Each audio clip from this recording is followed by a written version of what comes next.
와우. 안녕하세요. 소셜라이프TV 구독자 여러분들. 저는 수능 100일 공법 저자이자 휴마 아카데미 김경모 대표입니다. 자, 저번 시간에 우리가 국어 공법에 대해서 배웠죠.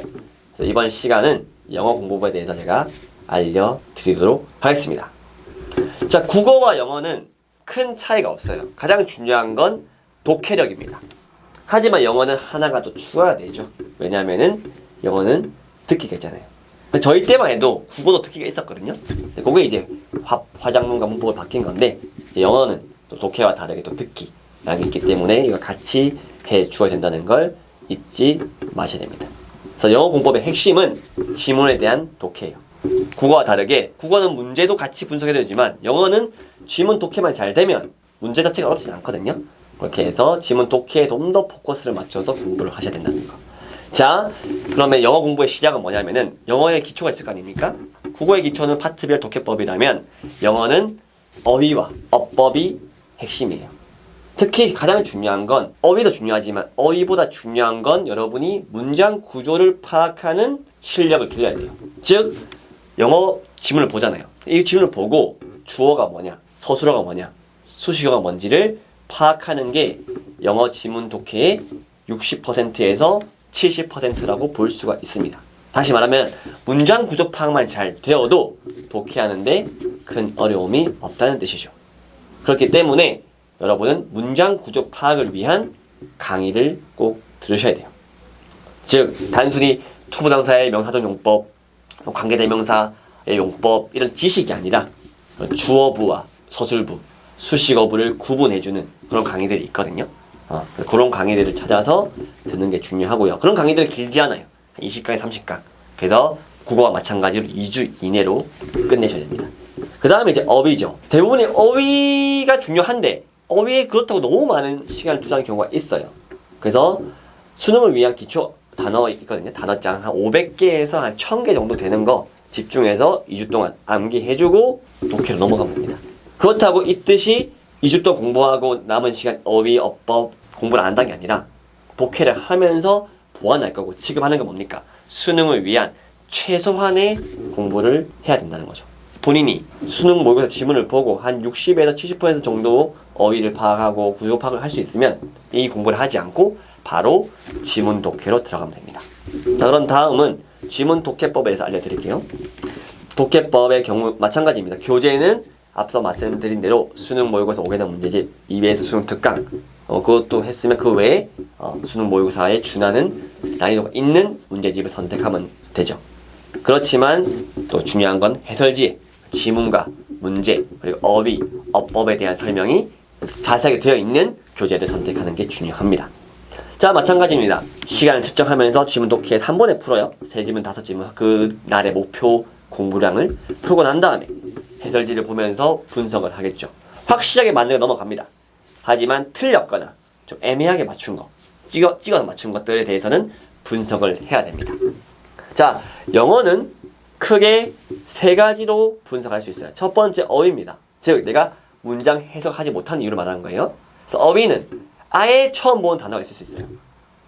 두 번째, 내가 아는 단어인데 그 문장에서 다른 의미로 쓰인 경우가 있어요. 예를 들면 마인드란 어휘가 있죠.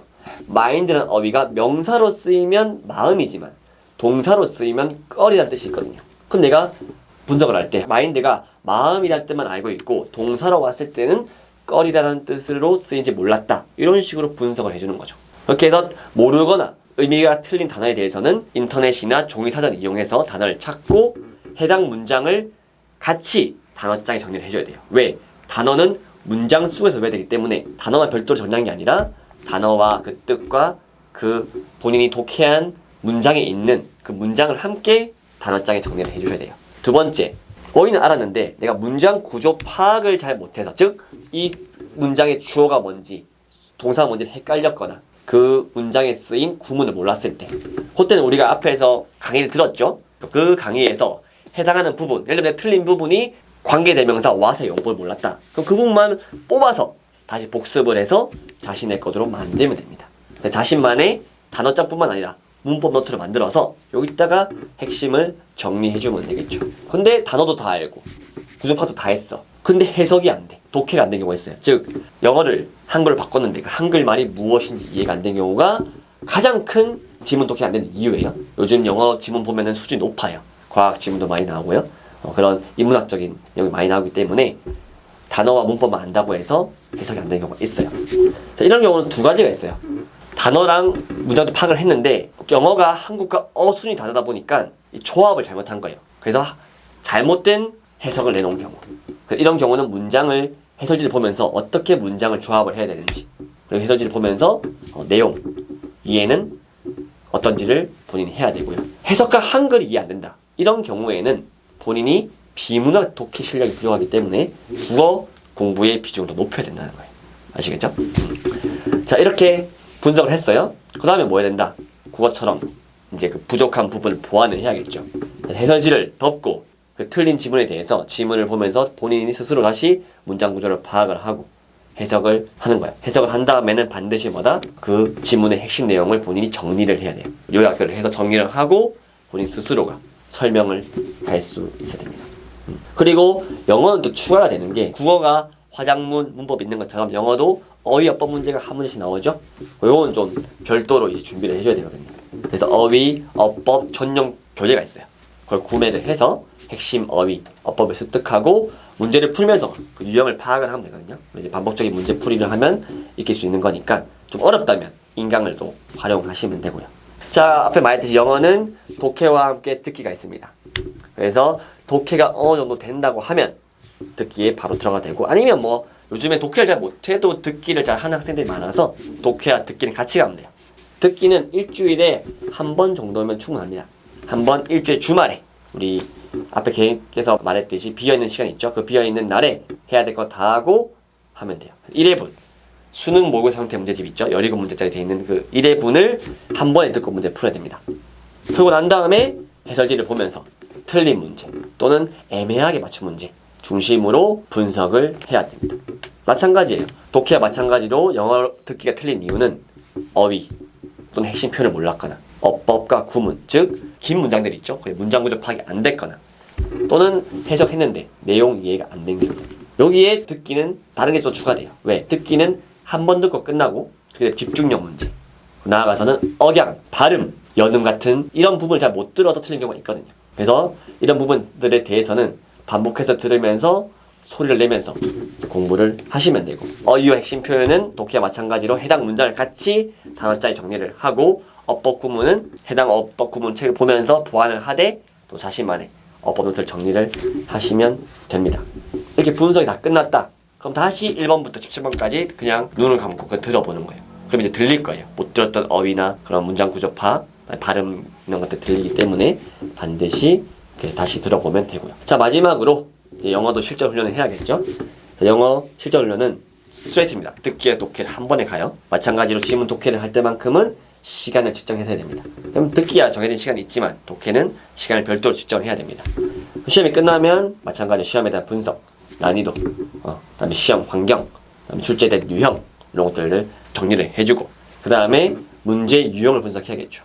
출제된 유형도 있죠. 뭐 주제 찾기, 심경 변화, 빈칸 넣기, 그리고 자신만의 풀이 전략과 시간 배분까지. 그리고 틀린 문제나 부족한 어휘, 어법은 앞에서 한 대로 보완을 해주시면 됩니다. 특히 이제 영어 듣기의 경우는 풀이 전략을 좀 알려드리자면은 일단 유형별 정리를 해놔야 돼요. 유형별로 뭐 가격 문제, 표 문제, 마지막 답안 문제에 대해서 어떻게 대비할 것인가. 근데 영어는 또 팁을 주자면 영어 듣기는 시작하기 전에 문제를 미리 보면서 최대한 빠르게 스캔을 하는 이런 노하우가 있고, 독해 같은 경우는 듣기 이후에 하죠. 그래서 이것도 본인이 정해야 돼요.